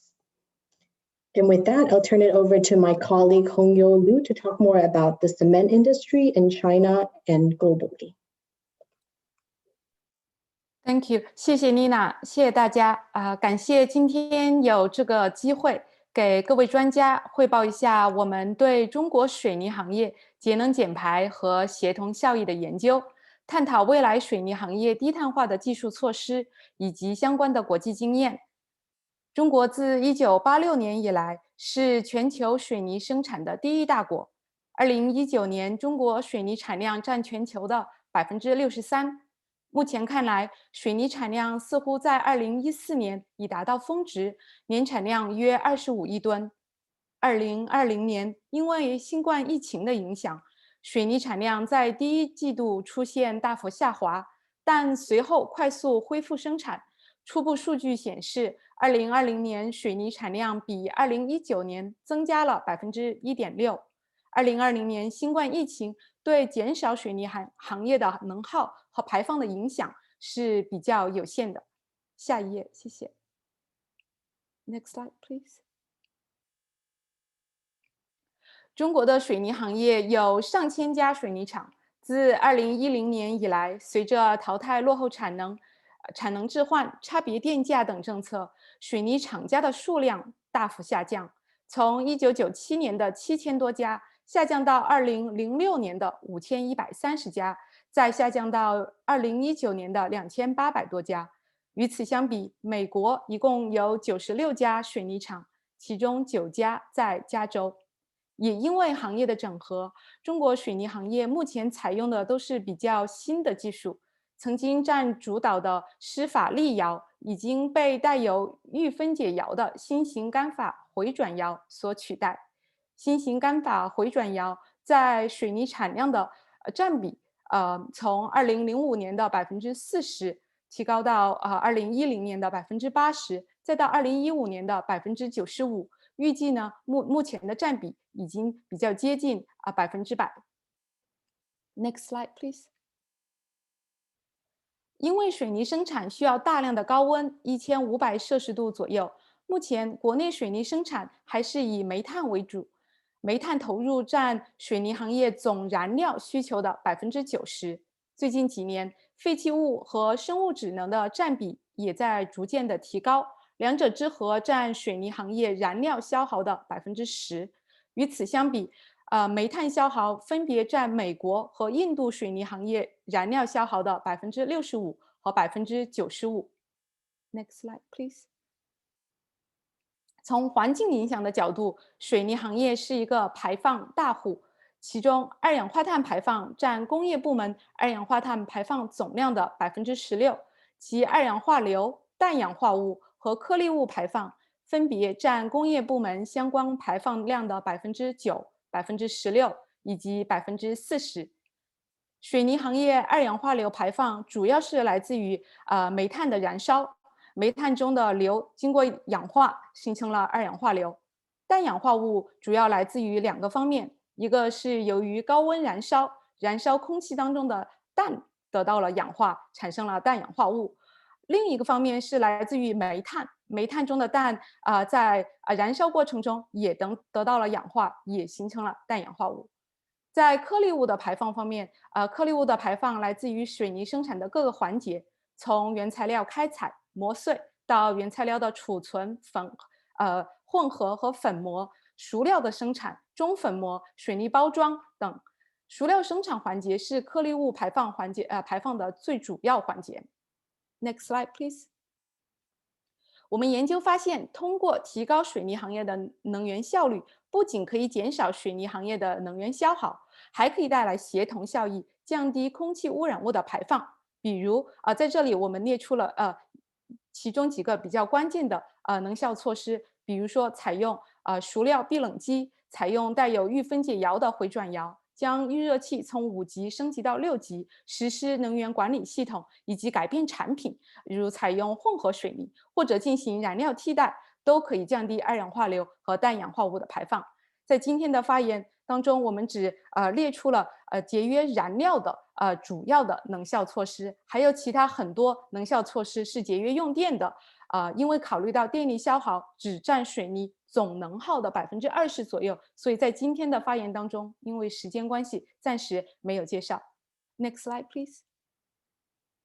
在过去20年，我们看到中国水泥行业的能源强度，也就是单位产品的能源消耗大幅下降，从2000年的每吨熟料需要4.5级焦，下降到2019年的3.12级焦。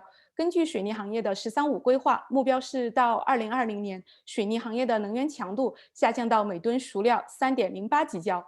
和国际最佳实践相比，国内的熟料的热耗已经接近目前上国际最佳技术的能源强度，但是水泥行业的电耗强度仍有改进的空间。Next slide, please. 水泥行业的能效提升得益于能效技术的实施，比如说低温余热发电。在清洁发展机制和国内税收政策的激励下，到2015年，80%的熟料产能已经装有余热发电技术。除此之外，其他的能效技术都发挥了重要的作用，比如说刚才已经提到的一些能效措施，还有多通道煤粉燃烧器、高效熟料冷却机、优化粉磨技术、能源监测和优化系统等。Next slide, please. 这些能效技术的实施得益于国内政府以及水泥行业的一系列政策，包括前面提到的淘汰落后以及水泥行业的准入条件，制定国内和水泥行业的节能减排目标，制定降低污染物排放的目标，建立清洁生产指南，推广节能低碳技术目录，提供节能技改奖励等等。Next slide, please.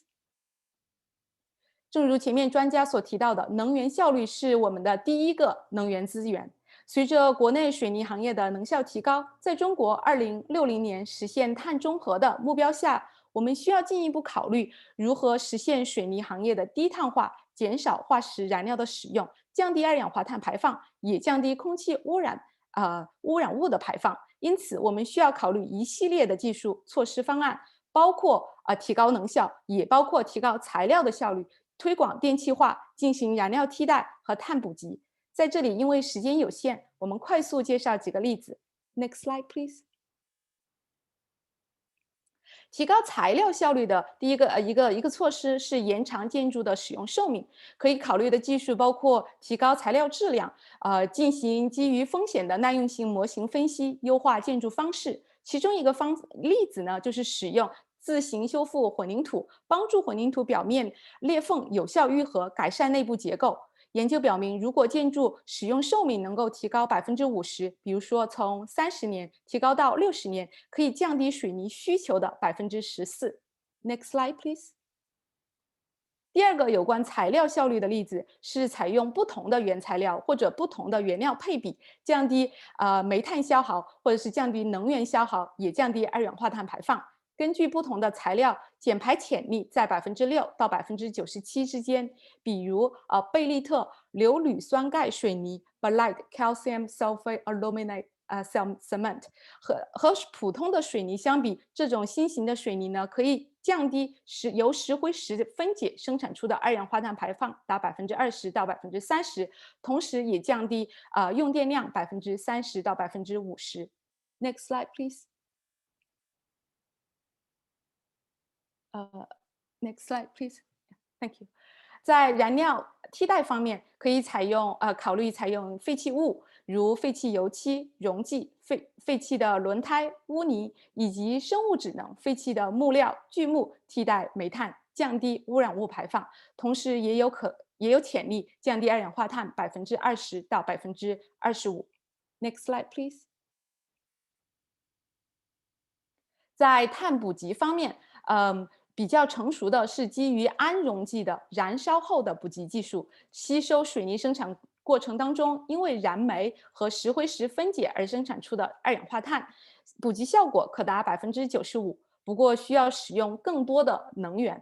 目前海德堡水泥公司在挪威的水泥厂正在实施这项技术，预计每年可捕集并封存40万吨二氧化碳。Next slide, please.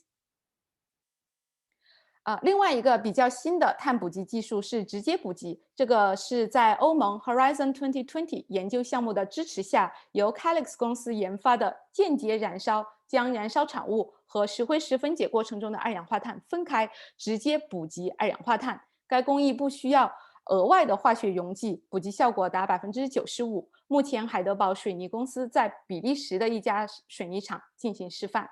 Next slide, please. 但是这些新兴的技术往往比较昂贵，存在很多不确定性，难以得到快速的推广和广泛的应用。国际上有一系列政策和项目旨在帮助水泥行业降低排放、提高能效。比如说，在加州开展了全州范围的碳交易，欧盟实施了碳排放市场。不过，因为考虑到对水泥行业竞争力有潜在的影响，目前水泥行业虽然包括在碳排放市场当中，但是获得了免费的排放配额。在加州，水泥行业获得了免费的排放配额，但是总的排放的限额是逐年降低的。美国环保署的能源之星项目为水泥企业提供认证，水泥企业自愿参加的水泥企业，在美国环保署的能源绩效指标工具的对标下，能效最优的25%可以获得政府颁发的认证。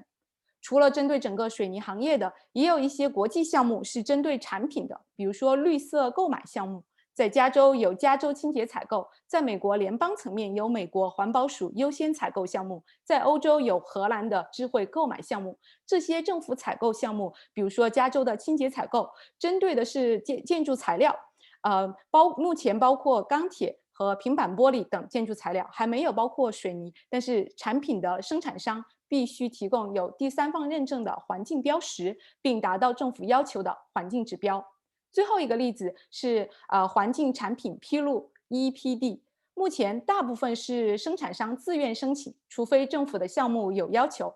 EPD 记录了产品全生命周期的环境影响，并且得到第三方认证，便于进行对比和提高透明度。在加州，政府要求所有的运行的水泥厂都必须在2022年1月1日以前提交基于工厂的环境产品披露。美国波特兰水泥协会也正在更新他们整个行业的 EPD， 包括4种水泥产品和1种低碳产品。全球水泥和混凝土协会也开发了 EPD 工具，便于水泥和混凝土生产商提供 EPD 并得到认证。这些项目从行业层面和产品层面都激励水泥行业提高能效，降低环境的影响。Last slide, please. 对水泥行业和重型货运部门，下一步我们将量化关键能效和零排放技术潜在的节能、减碳、降低空气污染物的潜力，并根据国际经验和中国的情况，在“14-5”的框架下给出政策建议。Thank you. Great. Thank you so much, Hongyu, for your and Nina and Nan for your very informative presentation. I think we're running a little bit behind schedule tonight, so I'd like to move into our next sort of comments and presentation by our Chinese experts. First, I'd like to turn it over to Dr. Lei Yu, who is a research fellow at Chinese Academy for Environmental Planning. His research being focused on air pollution control and air quality management in China. And we would love to hear from you, Dr. Lei Yu, about China's 14th five-year plan and air quality consideration in the 14th five-year plan. Over to you, Dr. Lei Yu. 好的，感谢提供这么一个机会给我，然后来可以跟大家分享一下我们目前在中国的大气污染防治领域“14-5”项准备开展的一些工作吧。事实上，大家都对中国的这些年的大气的情况和能源的情况比较关心。那么我们也知道，从2013年中国开始实施大气10条，就大气污染防治行动计划以来呢，我们的这个空气质量事实上取得了非常明显的一个改善。那么和2013年我们可以同比的这些城市来进行比较呢，我们的这个 PM2.5 的浓度到2019年是下降了43%，二氧化硫的浓度下降了73%，重污染的天数呢减少了81%。那么2020年呢，由于多方面的因素的影响，包括这个新冠疫情的影响，包括我们这个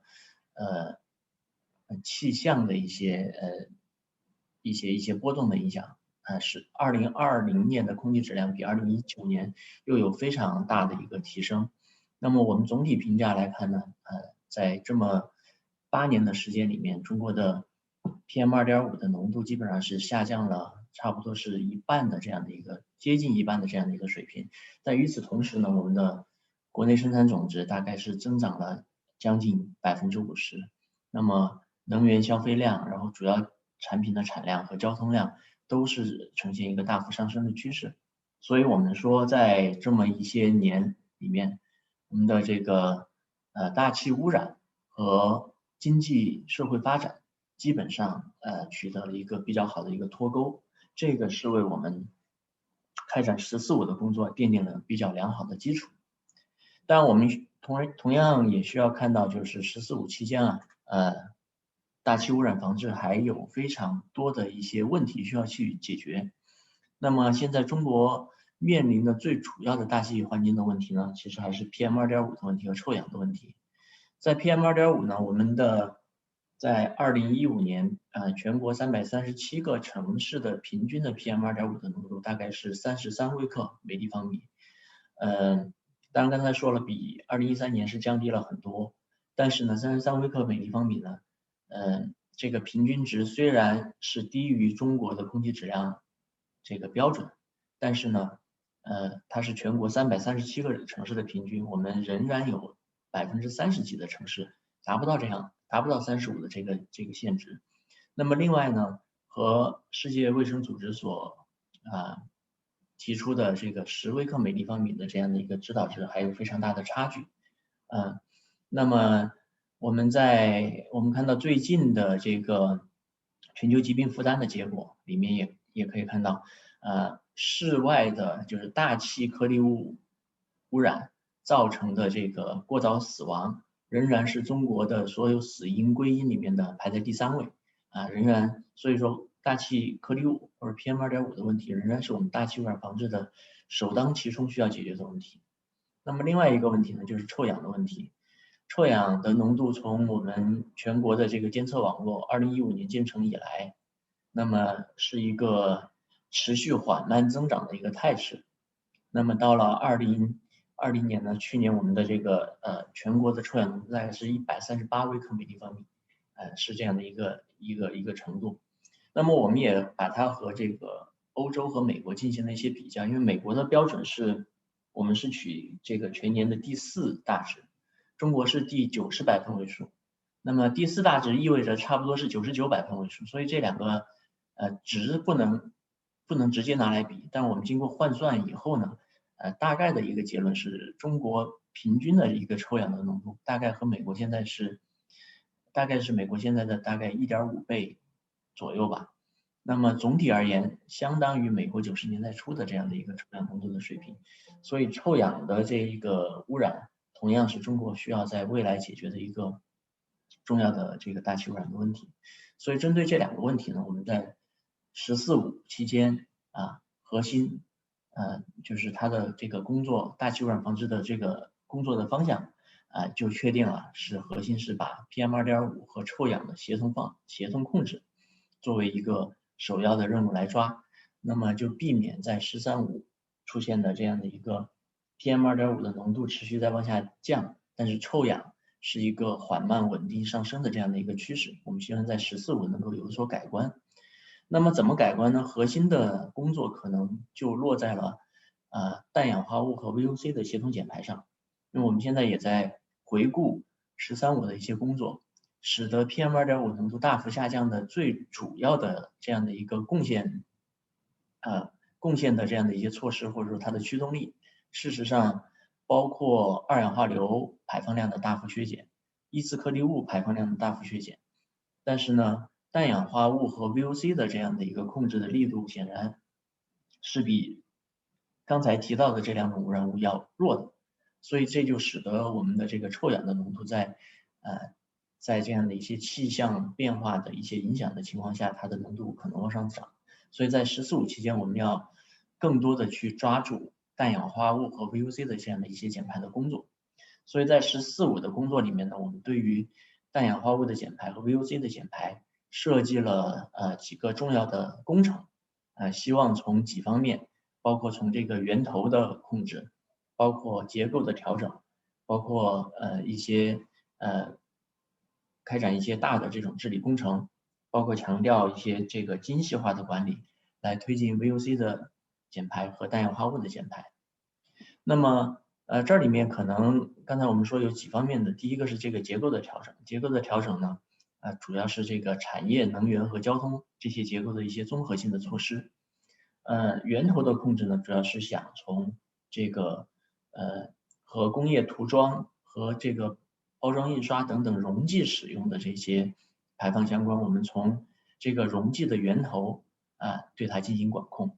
我们希望能够从产品标准的这个角度入手，使得含溶剂的这些产品，它的挥发性有机物的这种含量降低，里面的活性物质的含量有所降低，通过这种大规模的这种源头替代来降低 VOC 的这种排放量。那么治理工程呢，包括我们对于这个VOC 和氮氧化物的大的末端减排，包括一些新的这种，就是包括国6的这种柴油车，包括这个非道路移动源的第4阶段的标准和船舶第2阶段的标准等等，去带动这种大的减排。另外还有就是精细化的管理，希望对这个包括化工、石化等等领域，它流程很长，然后 VOC 的这种无组织的排放点比较多的这样的一些领域，增强对它的这样的一个管控力度和一些具体的指导，来强化 VOC 和氮氧化物的减排。所以这些是我们在“14.5”在大气污染防治的一个重要的一个思路。那么另外一块呢，不得不提的一点就是，“14.5”的一个重要的和“13.5”的转变就是，我们的这个大气污染防治和二氧化碳减排的这样的一个协同的工作。那么这个习近平主席也在这个也多次强调了有一个表态，对于中国提前在2030年之前提前实现这个碳达峰，做出了很多的这样的一个承诺。那么我们现在也在加紧的研究提前实现碳达峰的一些主要的措施。那么我们相信这些措施呢，尤其是涉及到能源结构和产业结构和交通结构的这样的一些措施，也必将会在氮氧化物等污染物的这种减排方面体现出一定的作用，来加速我们实现这个 VOC 和氮氧化物的减排。然后总体而言，实现我们在“14.5”期间 PM2.5的浓度持续下降，然后臭氧浓度上升的这样的一个趋势得到遏制甚至扭转这样的一个最终的目标。所以我今天想跟大家分享的主要就是这些，我想我后面的交流也希望能够和大家有更多的这种观点上的一些分享，谢谢。Thank you so much, Dr. Lei Yu. They're really insightful, and glad to hear that China is tackling both VOCs and oxygen on its 14th five-year plan in terms of the focus on air quality, and also very glad to hear the air quality climate change co-benefits work being focused in the 14th five-year plan. In the next couple minutes, I would like to invite two colleagues from Beijing Environmental and Ecological Environmental Bureau to share their updates on Beijing's experience on air quality improvement and emission reduction. So Ms. Xie Jinkai and Ms. Chen Qi, both are expert in this area, and they work at Beijing Environmental Protection Bureau. So over to you, Jinkai and Chen Qi.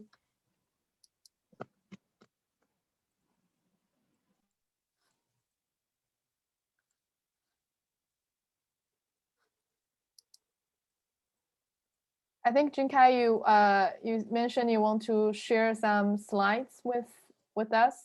Do you want to use the share screen function and so that we can see your slides?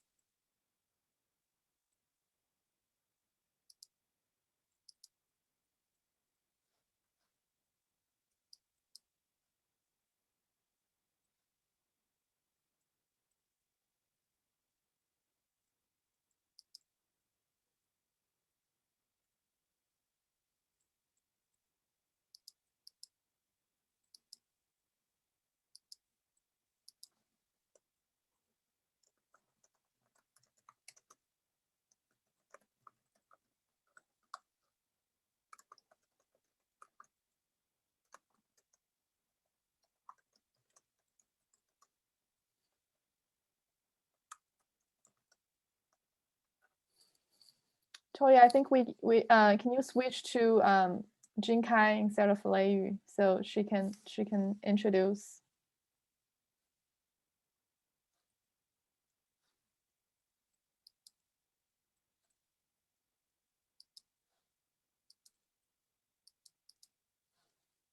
Yes, it's ready to go. Okay, great. Thank you.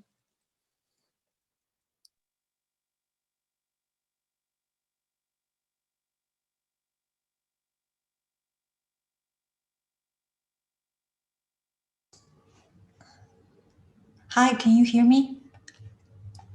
Yes, we can hear you, Chen Qi. Yeah, hi everybody.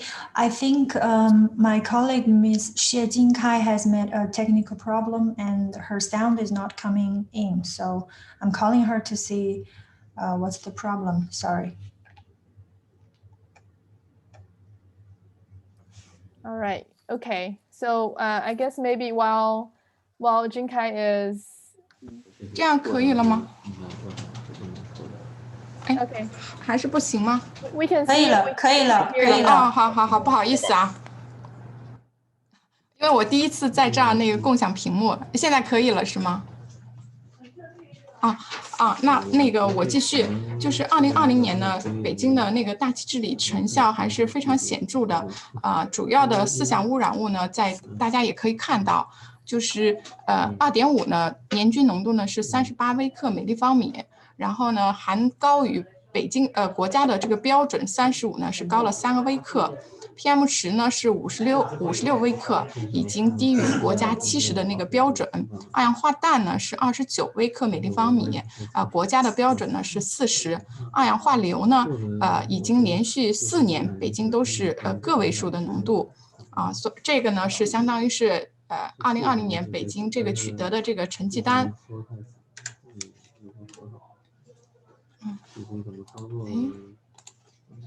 不好意思，翻页怎么又不行了？好，可以了。然后呢，我们从13年开始，那个以2.5为重点治理这个大气呢，从那个成效上看也是非常显著的。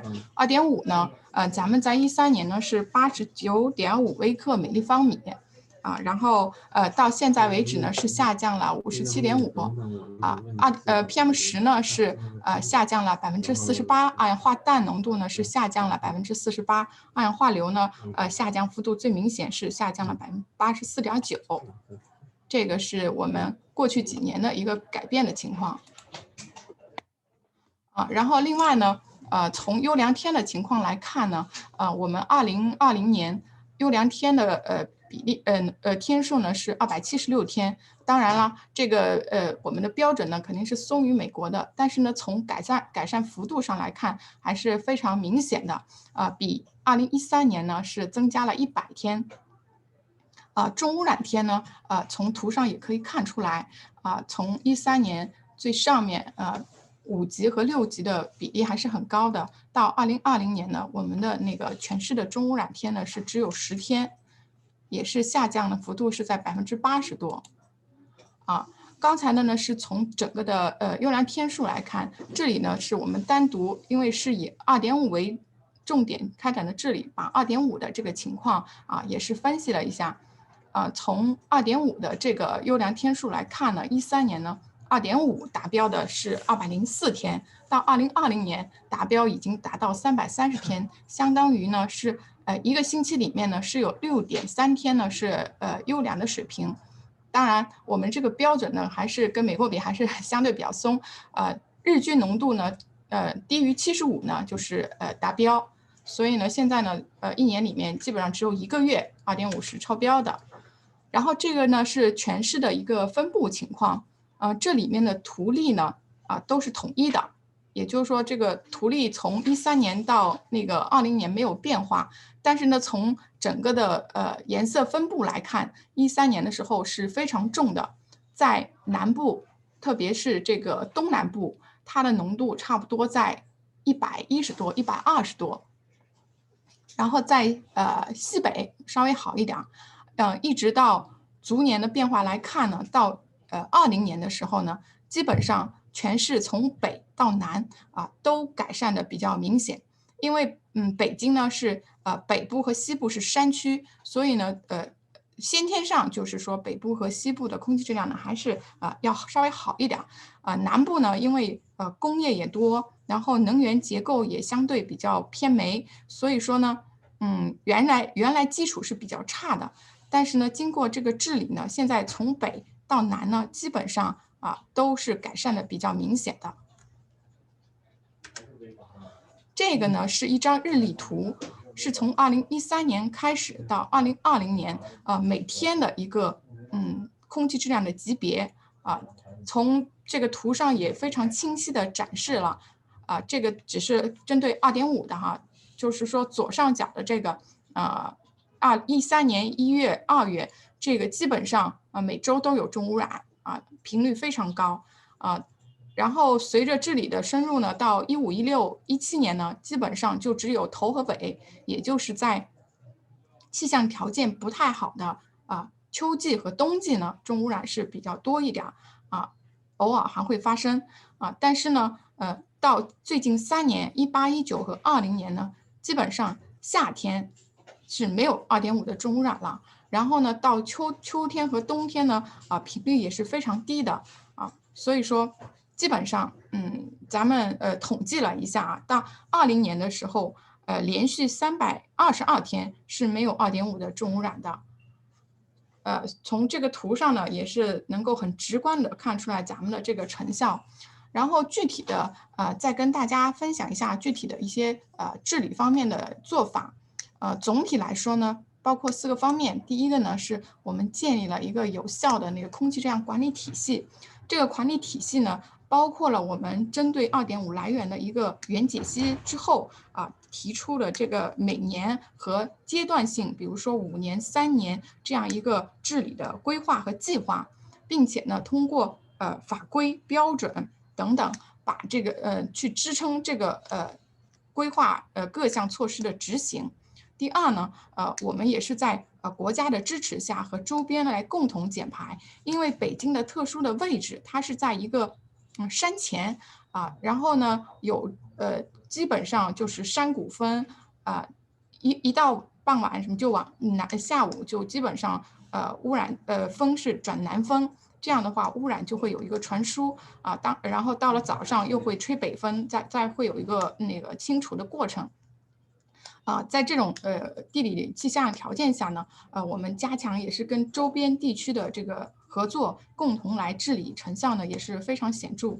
第3呢，就是依靠科学施治刚才已经提到，就是开展来源解析让它的那个目标更加明确。另外呢，我们也是利用先进的科技手段在监测、监管等等方面，充分的利用现代化的科学技术来开展治理。第4呢，就是通过宣传引导，然后鼓励全民的参与。具体呢，因为今天咱们比较关注能源节能这块领域，所以呢，我就把这几年北京在燃煤和机动车治理这2块跟能源关系比较密切的这个领域给大家分享一下。2013年呢，北京的燃煤消费总量呢是2019万吨，到2020年呢是只有173万吨。跟那个燃煤密切相关的这个二氧化硫这个空气质量指标呢，在13年是26微克每立方米，到2020年呢是下降到了4微克每立方米。应该说这个成效是非常显著的。那么这个过程中我们是做了什么呢？几个方面。第一呢，是把所有的电厂全部都无煤化了基本上现在北京的电厂是没有烧煤的，只有天然气。另外呢，所有的居民供暖和工业用的燃煤锅炉全部也已经清零了，已经没有了。另外一些小的商业的或者居民的这种小炉子4万多台也清零了同时呢居民家里采暖，就是冬天取暖用的这种散煤120多万户也已经清洁能源化了改成了烧天然气烧电地热等等另外呢，在这个基础上呢，为了进一步减少二氧化碳的排放呢，我们是对3.4万真吨的这个燃气锅炉实施了低氮改造让那个在当时的这个二氧化碳的排放水平下实施低氮改造之后呢，排放水平又下降了1半这些工作呢，就是政府是给予了大量的资金的支持的无论是锅炉治理过程中的这种基础设施的建设，还是居民采暖基础设施建设和后期它用电这种补贴，政府都是给予了大量的资金支持。那么到现在为止呢，北京市的燃煤总量呢是下降了91%，从2019万吨到173万吨。煤炭的消费比重呢，在所有的能源消费比重里面呢，是只占到了1.9%，可以说呢是北京基本解决了燃煤污染问题。另外呢，根据发改部门提供的数据呢，到2020年呢，北京的新能源和可再生能源的占比呢是超过了8%的，这个是燃煤的这一块。另外呢，机动车这块呢，其实我们也主要是跟加州学习，在国内呢，应该说一直是保持领先的，先后5次在国内率先实施了最严格的机动车排放和油品的标准。另外呢，我们是积极推动这个车的升级，13年到现在已经累计报废转出了220多万辆的这种高排放的车，包括黄标车、国1排放标准、国2排放标准的车，目前呢是在推进国3排放标准的车的这个淘汰。目前呢，国5及以上排放标准的车呢，机动车呢占所有车的60%以上。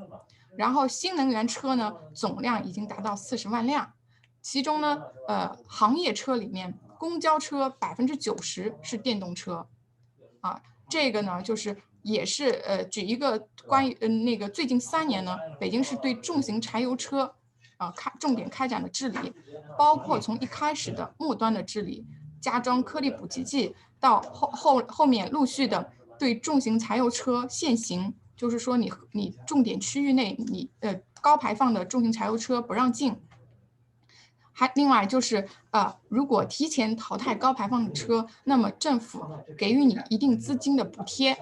另外呢，就是推动车辆的这个电动化，很多地区重型柴油车也实施了这个电动化的改造。通过这些措施呢，目前呢，北京市的二氧化氮浓度呢，从56微克下降到了29微克，已经第2年达到国家的标准可以说这个治理呢，在二氧化氮这块预期呢，还是比我们的预期还是要好一些。这是刚才是举了2块工作的例子，当然了，在其他的方面，包括工业的治理扬尘的治理等等。还有就是大家提到特别多的建筑节能方面的治理，他们也是这几年也是在同步的开展工作。所以说呢，从无论是98年以来，还是13年咱们以2.5为重点开展治理以来，在实现了北京在经济社会快速发展的同时呢，主要污染物呢是持续下降的。左边这个图呢，上面是几项主要的经济社会数据。包括了 GDP、人口、机动车和能源消费总量的这个变化趋势非常明显。就GDP 呢是增长的1400多，机动车呢也是翻了好几倍能源消费总量呢也是在提升，人口也是在增长。但是咱们右边这张图，主要的污染物浓度还是有一个非常明显持续的一个下降。当然了，我们还有很多的问题，跟美国比起来，我们的标准是松的，所以我们现在即使达标也有很大的差距，还有很多工作要做然后14、15期间呢，刚才那个雷宇主任也提到了，可能还有一块新的工作就是碳减排。北京这边呢，可能后续呢就会制定专门的碳减排的工作方案针对新能源针对建筑节能等等领域。这一部分工作呢，目前也是在我们生态环境局牵头主要呢是在我们的科技处所以稍后呢就是请我们的那个陈琦再把这块的工作呢再给大家交流一下我要交流的就这么多，谢谢啊。Great. Thank you, Jinkai. And I apologize, we are running a little bit over time. And thank you for you all who stayed with us until this point. I think this has been a really rich discussion tonight and your morning. I know we have one question answered in the Q&A box, and we have another question, which is about zero emission vehicles. I would encourage we maybe after this webinar, we can continue to stay in touch on this topic. And I would like to thank again all the panelists tonight and all the participants from both China and the US joining us on this important discussion. Lastly, I just wanted to take this opportunity to mention a couple upcoming events. I believe Toy would have that on the screen. So we'll have some upcoming discussion that features one about Biden-Harris administration's policy on climate and working with China. And we have a book conversation about China Goes Green. And there's another nature-based climate solution discussion coming up in February. So thanks again for you joining us tonight. And we would love to continue this conversation with you online and offline. So stay tuned. Thanks.